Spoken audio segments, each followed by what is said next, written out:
En tiempos inmemoriales y desde el origen de la humanidad, tiene enorme relevancia las actividades que son necesarias para sobrevivir. En la historia de Occidente, ya los griegos se referían a la economía como una actividad importante. Oikonomos se entiende por administración del hogar e incluye la relación que guardan las personas con los recursos de la naturaleza y con su intercambio. La caza, la pesca, la recolección indican una primera división social en actividades económicas necesarias para sostener la vida de la familia, la vida de la tribu, la vida del clan, la vida de la comunidad. Mucho tiempo después, en los nichos biológicos, comienzan las actividades agrícolas, así como la domesticación de animales para la caza y el ganado. Da inicio a una revolución urbana en asentamientos que crecen y necesitan recursos. Con el crecimiento de las ciudades, una nueva división social ocurre en el establecimiento de nuevos roles productivos. Mientras algunos se dedican a la producción de alimentos, otros desarrollan oficios, sea en la elaboración de utensilios, de artesanías, de calzado, de vestido, en la manufactura en madera, en herrajes y en herramientas, en la construcción. Otros más ofrecen servicios como la medicina, la escritura, la enseñanza o las cuentas numéricas. Algunos más se dedicarán a la defensa del territorio o a la conquista de mayor espacio y de sus recursos. En momentos de la historia antigua, familias y dinastías cobran poder en liderazgos necesarios para construir ciudades, para construir reinos e imperios. El trabajo con la metalurgia en las edades de cobre, de bronce, de hierro impulsará nuevas conquistas. La guerra y el perfeccionamiento de las armas configuran nuevas condiciones de sometimiento y dominio desde aquel orden urbano. El esclavismo será un modo de producción que en diversas regiones se generaliza. Resulta una tendencia histórica para obtener mano de obra a través del sometimiento de otras personas. Y esta mano de obra resulta ahora un concepto económico a reconocerse como fuerza de trabajo o fuerza laboral. Es también la base teórica de soporte del contexto social, necesario para entender el funcionamiento de la economía y también para entender el desarrollo de la historia. Sin esta fuerza de utilidad, de transformación que se ejerce sobre la naturaleza, no existiría el texto, es decir, el valor añadido de su riqueza. Este se define en atención a un interés para obtener un resultado personal, sea dentro de un grupo o dentro de una organización, y toma en cuenta la cantidad y la cualidad de tiempo que se emplea en realizarlo. Así, en distintas épocas históricas, las relaciones de producción se establecen para un beneficio común o privado, donde el trabajo personal, la capacidad individual, creativa o para resolver, es lo que cuenta. Es, además, el trabajo una actividad que se establece ahora como un derecho, necesario para lograr un nivel de satisfacción elemental en la vida de cada persona.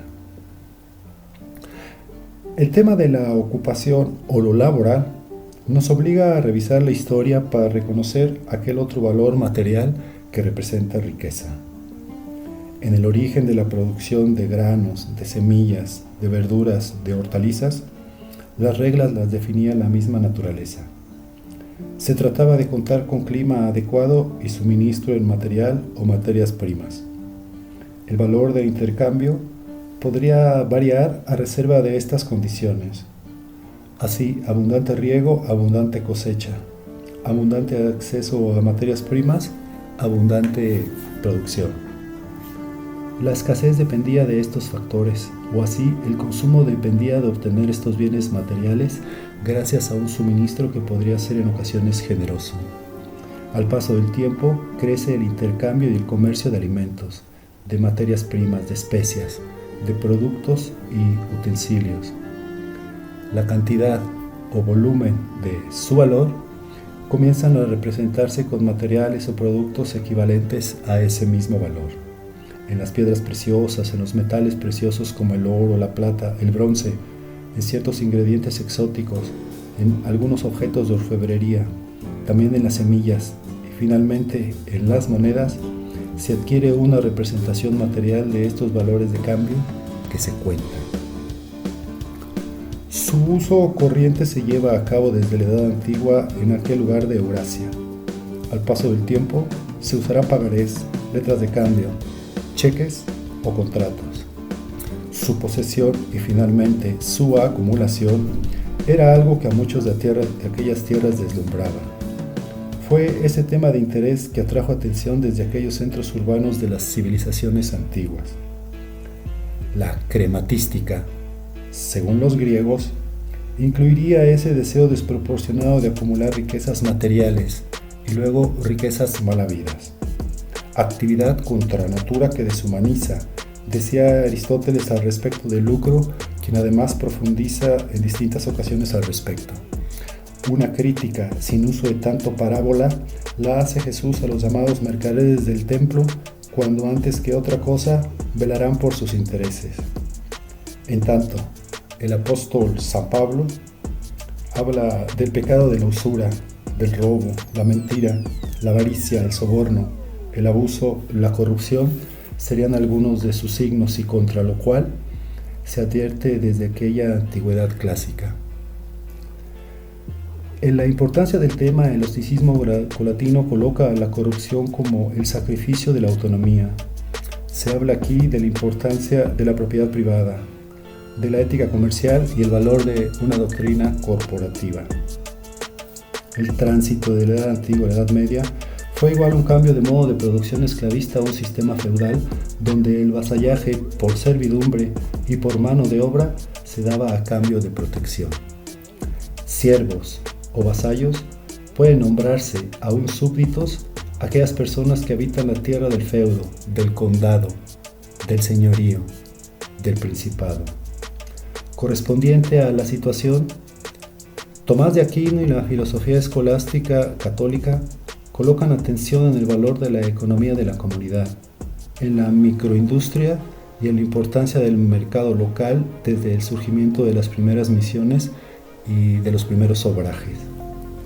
En la cultura de Bizancio y en el Islam, se tiene a la actividad económica como indistinta al tema de la justicia social, y aun cuando la lucha religiosa y la confrontación por riquezas y territorios era cosa de todos los días. Pero las situaciones cambiarán en un ambiente de relaciones cada vez más complejo. Tuvo algo que ver en la historia económica el gusto creciente de las cortes europeas por los productos provenientes de Medio Oriente y Asia lejana, como eran la cerámica, las sedas, los tintes, el marfil, las piedras preciosas o las especias como la pimienta y el cardamomo. Situación que provocó que su consumo fuera cada vez mayor y que la demanda de los mismos aumentara, aumentando el interés también de estos nobles y sus monarquías para obtener estos productos. Y era cada vez más difícil hacerlo por el control que los musulmanes tenían en aquel entonces de la legendaria Ruta de la Seda. Así, en la exploración de nuevas rutas comerciales, se descubrió un nuevo continente que para los europeos tuvo un significado trascendente y aún adquirió importancia crucial para la historia de la humanidad y para la historia de la economía mundial.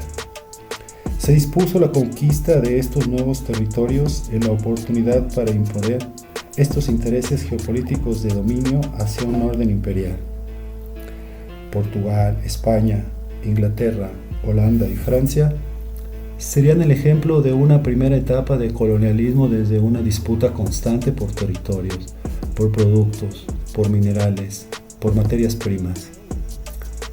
Así, la guerra o los acuerdos entre estas potencias determinarán un área particular de influencia de alguno de estos imperios en cada región continental del mundo. Y el ejemplo se convertirá en la fórmula para alcanzar un, entre comillas, mayor desarrollo económico y una mayor prosperidad. Al interior, claro, de estas metrópolis y sus dominios. mientras en aquellos lugares donde intervienen las cosas serían distintas. Estamos hablando del mercantilismo que ocurre del siglo XV al XIX y crece durante la época de dominio de estas metrópolis. Es un sistema de comercio que se impulsa a conveniencia de estos intereses para hacerse de nuevos recursos. Se crean casas de contratación, compañías de comercio y monopolio para imponer estas políticas de expansión. Resulta ejemplo del primer sistema mundo que define nuevas reglas comerciales y de obtención de recursos. El intervencionismo territorial y económico, así como el proteccionismo comercial, han sido sus signos, y a estas circunstancias suele llamársele modernidad. En tanto, prevalece la razón de Estado como el interés principal para hacerse de riqueza y de recursos. El cobro de impuestos, la regulación de la actividad comercial, el control de la moneda, serían políticas necesarias para fortalecer a este Estado monárquico. Se consolida además la banca privada que financia los proyectos de expansión y control territorial. Se inventa el concepto de interés para asumir la idea de obtención, entre comillas, natural de un resultado de carácter rentable. Así, la condición económica se traslada al ambiente geográfico y al contexto de influencia de estos imperios. Para las casas europeas, sería el gesto cultural de establecimiento del llamado Estado-nación moderno, e inspira a su vez una ideología europea que se determina como único ejemplo ante otras culturas del mundo. Thomas More, Antoine de Montchalin o Juan Colbert serían algunos de sus ideólogos más importantes. Sistema mercantil, sistema restrictivo, sistema comercial, colbertismo, cameralismo, fue como se le llamó de distinta forma. Conceptos como contabilidad, balanza de comercio, fiscalización, arancel o subsidio se integran como políticas económicas, mas ocurrían estas en profundos desequilibrios y claras desventajas para otras economías locales o regionales. En el fondo, siempre incluyó el saqueo, la esclavitud, el despojo, la conquista y la acumulación de valores, e integrará el factor especulativo financiero de la macroeconomía que comienza a definir el juego. Será este el germen del capitalismo internacional. En correspondencia a la obtención del intercambio de productos en la relación metrópoli-colonia, se da un nuevo impulso al crecimiento de los llamados burgos europeos o centros urbanos, y estos crecen a la par de las necesidades de consumo de sus habitantes. Así, de una economía de producción agrícola, doméstica y de elaboración artesanal o de obrajes sencillos, se trasladó a una economía regional de producción y consumo en masa, y adquiere inédito impulso esta macroeconomía por el comercio y la intermediación, donde el lucro cuenta y contará mucho. El complemento al mercantilismo, surge un movimiento económico que define una ley natural, entre comillas, claro, en el valor de la producción y el comercio. Es el movimiento de los fisiócratas. En él, los franceses Quesnay, Turgot o Samuel Dupont esbozan la necesidad de disminuir el control del Estado. Se emplea el lema de dejar hacer o laissez-faire, donde el Estado no debe intervenir, y será el tema central de la llamada teoría clásica económica, impulsada algunos años más tarde por Adam Smith, por David Ricardo, por Thomas Malthus o por John Stuart Mills. En este libro de La riqueza de las naciones de Smith, asoma el llamado liberalismo económico, y muy cercano a un liberalismo social que argumenta la necesidad de contar con un gobierno a distancia del poder de reyes y monarcas que limiten aquella libertad para hacer negocio. La propiedad privada de los medios de producción, así como la libre empresa y la libre competencia, definirán el ascenso del capitalismo como sistema económico por el mundo. Resulta este el contexto ideológico en que ocurre el ascenso de las repúblicas independientes durante el llamado siglo decimonónico o XIX. En cualquier caso, la revolución industrial impulsa a niveles sin precedente la producción y el crecimiento de los mercados. Mientras tanto, un capitalismo ahora corporativo impondrá nuevas circunstancias en un crecimiento industrial y financiero que a su vez crea nuevas condiciones de explotación, de saqueo de recursos y desigualdad entre los pueblos. Ya para ese siglo XIX, provoca el surgimiento de nuevas teorías contrarias a su aplicación cruda, como sería el movimiento ludita, el socialismo utópico, el socialismo científico, el anarquismo o aún el llamado estado de bienestar o welfare state, temas de los cuales convendría tratar de manera pormenorizada en capítulos aparte.